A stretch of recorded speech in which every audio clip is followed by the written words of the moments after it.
Evet, Sayın Murat Tabanlıoğlu'na çok teşekkür ediyoruz.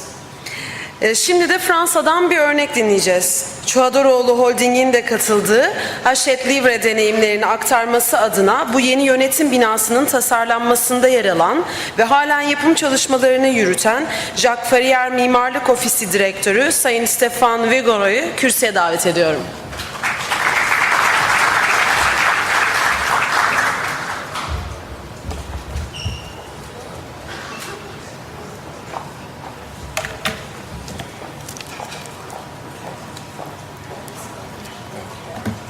Ok, thank you. Bonjour, je voudrais tout d'abord commencer par mes plus plates excuses de ne pas faire cet exposé en turc. Donc je vais m'en référer aux deux traductrices qui j'espère traduiront au mieux notre exposé. En tout cas, je voulais remercier l'entreprise de nous recevoir aujourd'hui et notamment l'entreprise MNA, la filiale française, avec laquelle nous travaillons. C'est la première fois qu'une collaboration entre notre agence et l'entreprise turque a lieu. Donc voilà, je m'en félicite. Et je vous présenterai aujourd'hui un projet, ou en tout cas l'histoire d'un projet, puisqu'un projet d'architecture, ce n'est qu'une succession d'histoires, une histoire d'hommes, une histoire de rencontres, une rencontre entre un architecte, un client, et un architecte, une entreprise. Donc en tout cas, je tiens à saluer à nouveau l'initiative de l'entreprise turque d'accueillir des architectes de qualité autour de cette table. Merci beaucoup à vous. Le projet que j'ai présenté, en tout cas sa philosophie, sa construction est en démarrage de travaux, donc malheureusement vous ne verrez pas de façade complètement finie, donc je propose de revenir dans 2 ans, montrer le projet définitif et l'étroite collaboration entre nos deux entités. Le projet d'Hachette Livre, c'est d'abord un projet presque politique. Politique parce que Hachette Livre, c'est le 2e éditeur mondial. Son président décide de faire un bâtiment unique de 21 000 m² qui va regrouper les 60 maisons d'édition qui aujourd'hui étaient réparties au cœur de Paris. Un acte politique très fort puisque c'est décentraliser un siège social en dehors de Paris intramuros pour venir le mettre aux portes de la capitale. C'est un projet qui rentre aussi dans ce grand projet urbain qu'on pourrait appeler le Grand Paris et le fait d'avoir des sociétés de renom international qui se délocalisent. Vanves, la commune sur laquelle va se situer le projet, est assez compliquée. Elle est prise entre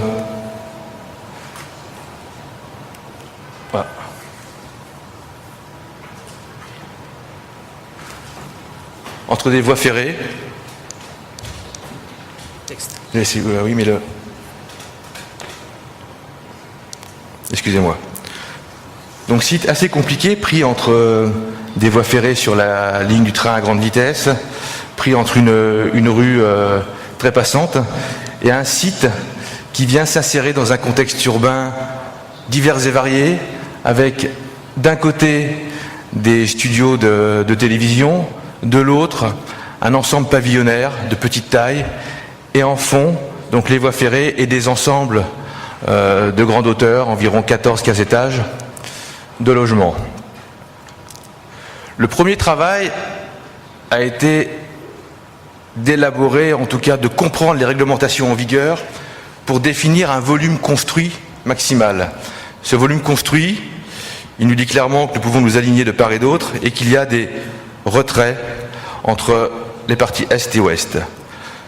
Ce volume construit va déterminer une forme atypique parce qu'en même temps il fallait créer l'image d'un siège social d'envergure internationale et non pas une typologie de bureau classique comme les promoteurs en font partout sur les territoires français, bien normés, avec des trames régulières, avec des trames de façade, qui comme ça confèrent une écriture architecturale tertiaire en France assez basique et répétitive.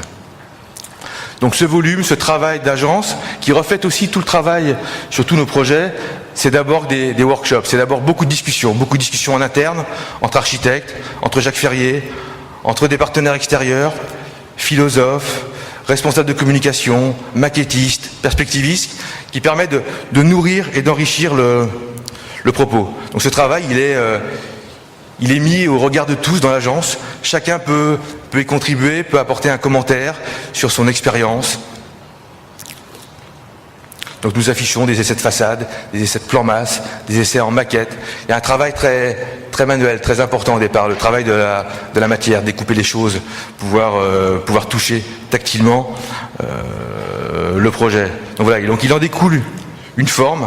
Alors certains diront qu'elle s'apparente au H d'Hachette, mais en fait elle ne découle que d'un volume construit que nous venons percer de patio, que nous venons découper en périphérie afin d'apporter un maximum de lumière au cœur du dispositif.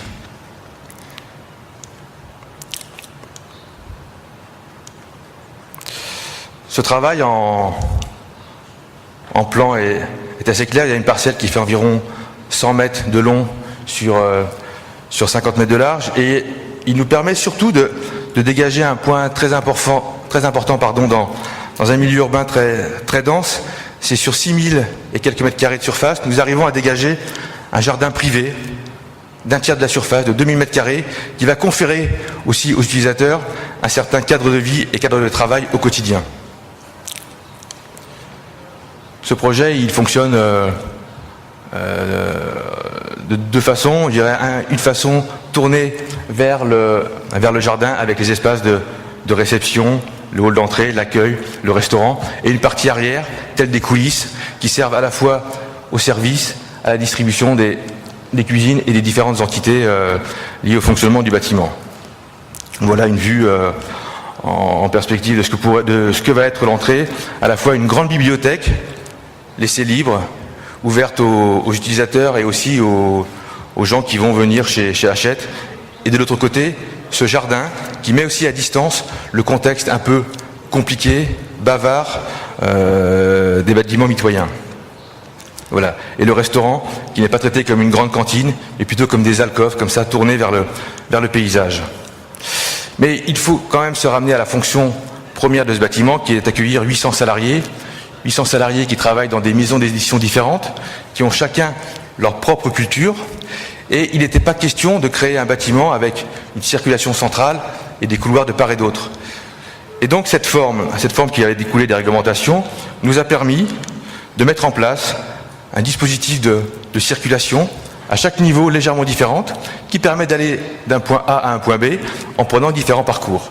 Bon, nous avons illustré ce travail avec un dessin très connu de Charles Hips des années 50, comme ça, qui mettait en avant cette redondance des parcours, et il nous semblait important que l'on puisse, au travers un bâtiment qui accueille 60 entités différentes, pouvoir se jouer de ces circulations.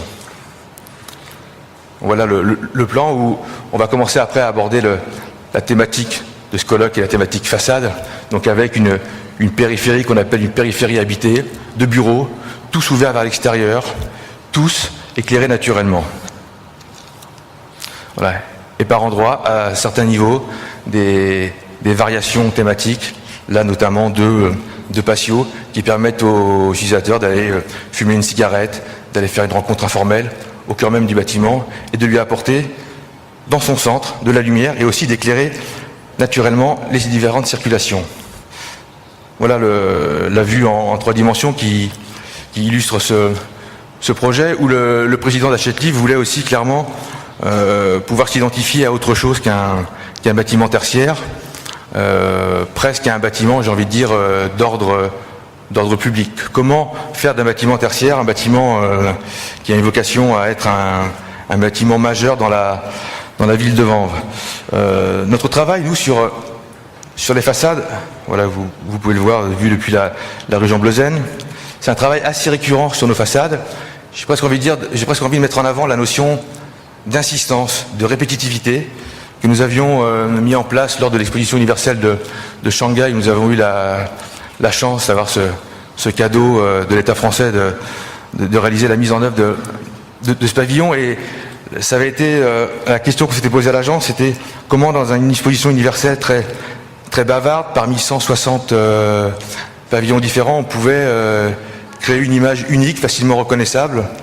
Et donc là, la façade n'est pas traitée par des menuiseries aluminium, mais par la structure du bâtiment qui est rejetée à l'extérieur, qui permet de stabiliser le bâtiment et qui en fait quasiment un élément facilement remarquable et identifiable en tout point de l'exposition de Shanghai. C'est presque devenu un logo.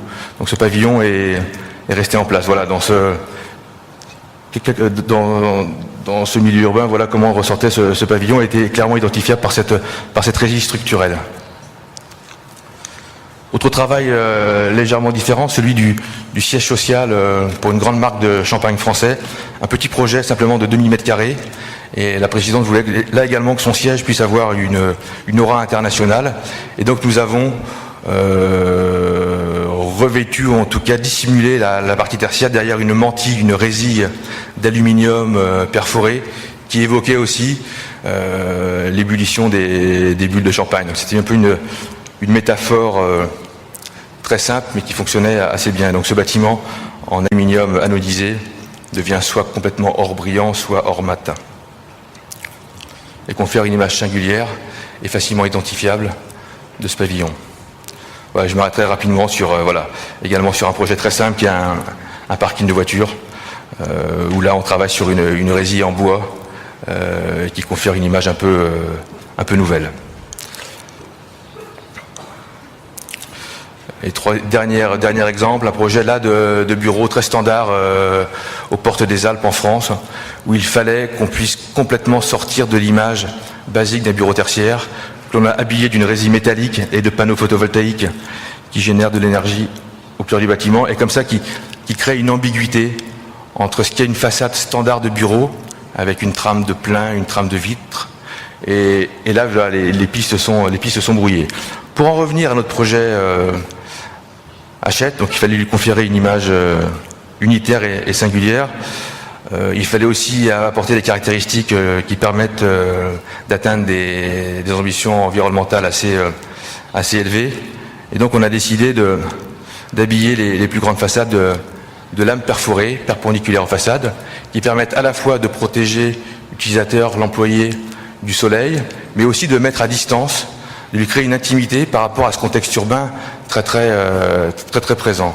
Donc voilà, donc il y a un long travail de réaliser en agence sur ces brise-soleil, donc des maquettes en carton à l'échelle 1, à l'échelle de tranches du bâtiment, qui nous permettent de vérifier des choses rapidement et surtout aussi de convaincre nos interlocuteurs, de convaincre les bureaux d'études, de convaincre le client que cette série de lames perpendiculaires aux façades ne va pas créer un obstacle à la lumière, à la vision, mais tout au contraire apporter un certain confort. Donc différentes solutions de lames sont étudiées, à la fois en maquette et également vérifiées par nos bureaux d'études façades et environnementales quant à leur comportement vis-à-vis du soleil. Donc toutes sortes d'hypothèses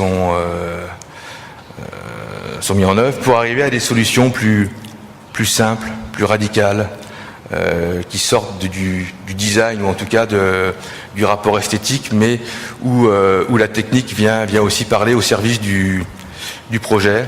Donc il y a une variation dans la profondeur des lames entre le rez-de-chaussée et les parties hautes. Puis bien évidemment, en rez-de-chaussée, vous devez apporter plus de lumière au bureau ou aux espaces de travail, alors qu'en partie haute, le bâtiment est plus ouvert à la lumière. Et donc là, les lames sont plus profondes pour un maximum de protection. Et puis, la dimension de ces lames permet aussi également de brouiller les pistes entre le niveau standard des plateaux et la taille de la lame, qui ne fonctionne pas par niveau, mais par famille de 3 voire 4 étages. Là, vous avez les façades sur un bâtiment en R plus 7 niveaux, mais avec 3 typologies de lames.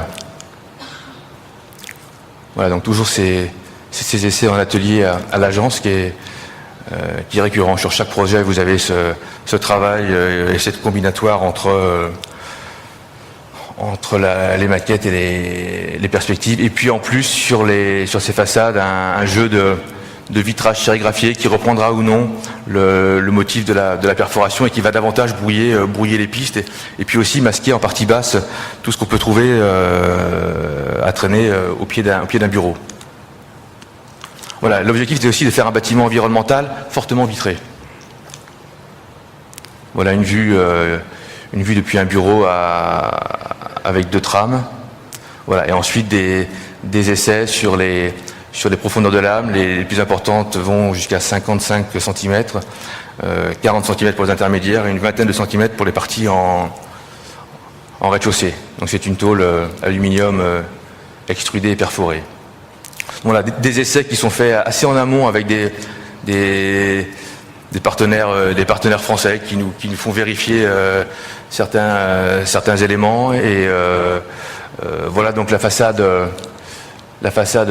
principale avec ces lames sur une trame très très serrée qui va conférer comme ça une image un peu cinétique en fonction de l'angle sur laquelle vous allez l'aborder. Vous serez soit complètement vitré avec une disparition des lames à la verticale, ou bien alors vous allez avoir un recouvrement successif comme ça qui vont créer des jeux d'ombre et de miroirs assez intéressants. Voilà, donc ça ce sont les planches de détail réalisées à l'agence que nous transmettons aux entreprises, donc à la fois en plan, en élévation et puis en coupe, avec prise en compte bien évidemment des modes de nettoyage et d'intervention sur ces façades. Un des enjeux aussi était de pouvoir démonter les vitrages pour les changer sans avoir à intervenir sur les lames. Donc on a inventé avec notre bureau d'études partenaire un système très, très simple de clips comme ça entre la lame et la façade qui permet de retirer le vitrage et d'avoir une intervention sur la façade sans avoir de manutention assez lourde et de démontage complet des différentes lames. Voilà, donc des procédés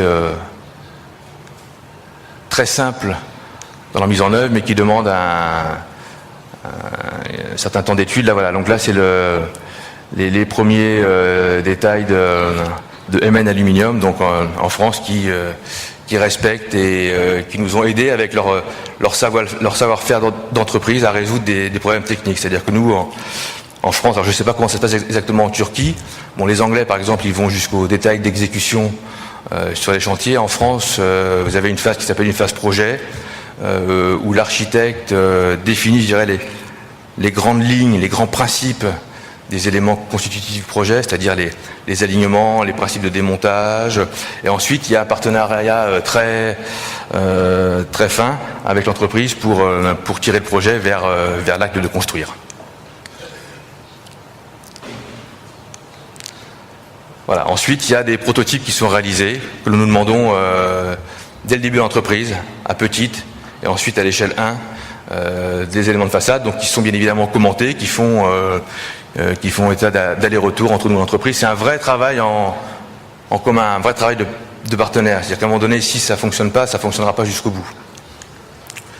Donc voilà. Et à contrario, les façades des éléments creux ou des patios sont-elles traitées avec un verre collé sur des façades très lisses qui contrastent avec l'épaisseur des façades principales et dont les angles sont des angles arrondis en verre cintré.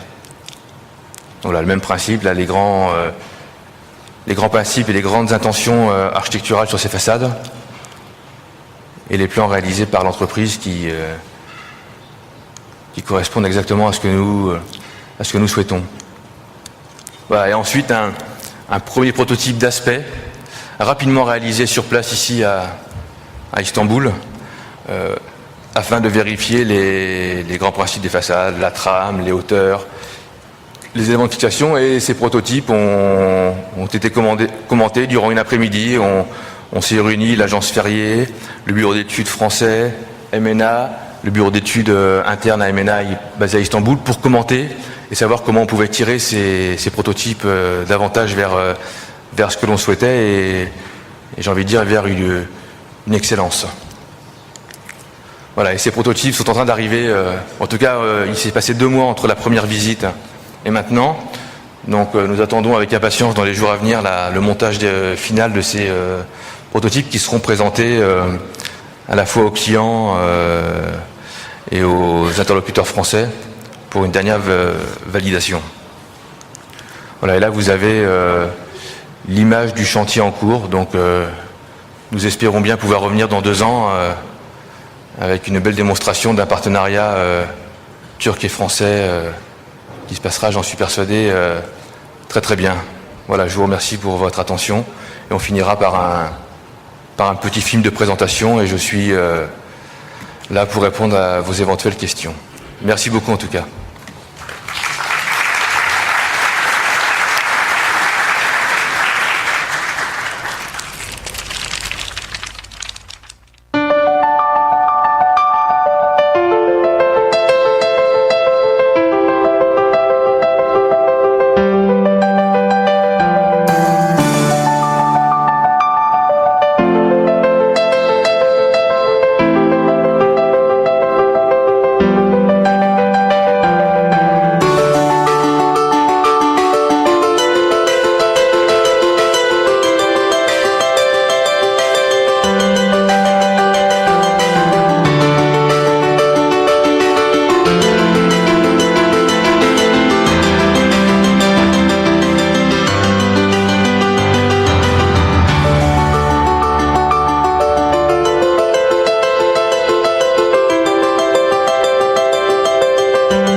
Stefan'a sorusu olan var mı acaba?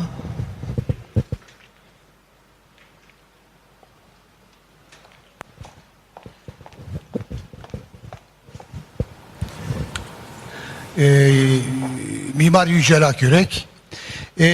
Bu Aşet projesi konusunda eğer yanlış anlamadıysam felsefeciyle işbirliği yaptık. Yani felsefeciden danışmanlık aldık dediniz.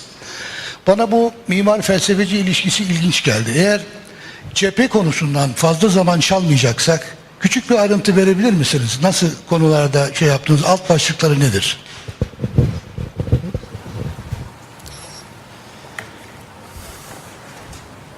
Alors, ce qu'il faut savoir, c'est que l'agence Jacques Ferrier développe en parallèle de ses activités donc des travaux de recherche. Travail de recherche que nous avions commencé il y a 7-8 ans maintenant avec EDF autour du concept de ce que pouvait être le bureau du 21e siècle et ça a amené à un travail sur des prototypes. Il y a eu ensuite une collaboration avec Lafarge, le cimentier, sur ce qu'on avait appelé la Hyper Green, qui était une réflexion sur la mixité programmatique et la verticalité. Et donc depuis, nous avons créé à l'agence un bureau à part qui s'appelle le Sensual City Studio, qui est en fait une cellule de recherche, donc menée par Jacques Ferrier, une associée Pauline Marchetti et puis un philosophe Philippe Simet, et où il se pose en tout cas des questions du quotidien sur la ville, sur la place de l'architecture. Et je pense qu'à un moment donné, le travail de l'architecte, il ne peut pas se nourrir que d'architecture. Il doit confronter sa vision, sa pensée avec d'autres compétences. Alors ça peut être des historiens, des philosophes, des sociologues, des plasticiens, des artistes. Et à un moment donné, Le XXe siècle a été le siècle de la technicité, c'est-à-dire que les villes ont été construites en fonction des réseaux. Il y a eu une genre d'urbanisme international identique partout. Et je pense qu'aujourd'hui, il faut se reposer la question de savoir dans quelle ville on souhaite vivre. Alors ça pose la question du développement durable. Nous, on a toujours lutté à l'agence contre le mot architecture durable, qui à mon sens ne veut pas dire grand-chose. C'est toujours compliqué et toujours dangereux d'associer l'architecture à un adjectif. Il y aurait une architecture durable, il y aurait une architecture non durable. Non, je pense que nous, on travaille plutôt sur une architecture pour une société durable, savoir dans quelle ville nous souhaitons que nos enfants vivent au XXIe siècle. Donc on a croisé, en tout cas on croise ses regards, ses compétences.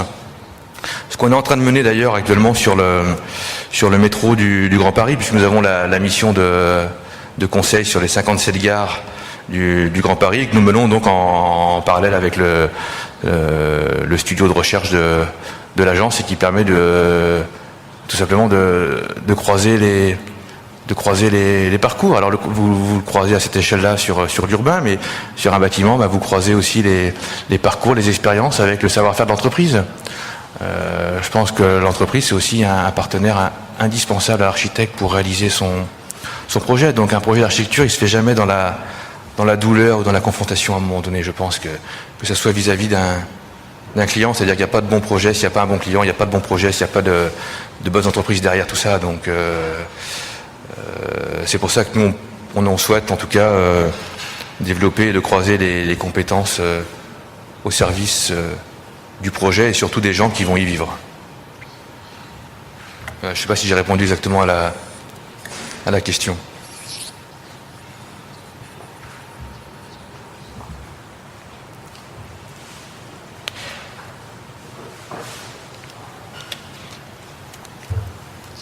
Merci à vous encore, merci beaucoup. Merci.